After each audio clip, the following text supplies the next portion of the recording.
আচ্ছা চলো, দুইটা শব্দ শেখাবো আজকে এবং খুবই গুরুত্বপূর্ণ, ভিডিওটি দেখতে হবে। লিভ, লিভ মানে কি? বাস করা। হ্যাঁ, সবাই জানে লিভ মানে বাস করা, এটা ভার্ব।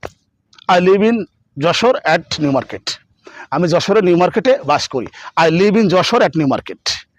আচ্ছা, এখন যদি আমি বলি, একটু বানাটা লক্ষ্য করতে, স্ক্রিনে একটু দেখো, এই যে লিভ, ALIV, অর্থাৎ লিভের আগে যদি এ দিয়ে বানানটা লিখি, অ্যালিভ, অ্যালিভ, তাই না? এই অ্যালিভ শব্দের অর্থ কি এবং এটা কোন পার্টস অফ স্পিচ?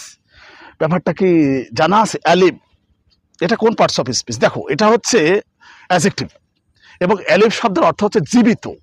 লিভ মানে বাস করা, অ্যালিভ মানে জীবিত। তো চলো, অ্যালিভ দিয়ে আমরা একটা বাক্য তৈরি করা শিখি। আমরা বলি না অনেক সময় যে তারা জীবিত, দে আর অ্যালিভ, দে আর অ্যালিভ, তারা জীবিত, হি ইজ অ্যালিভ, সে জীবিত। জাস্ট এটাই আর কি, এভাবে প্র্যাকটিস করতে হয়। লিভ এখানে ভার্ব, অ্যালিভ হচ্ছে অ্যাডজেক্টিভ।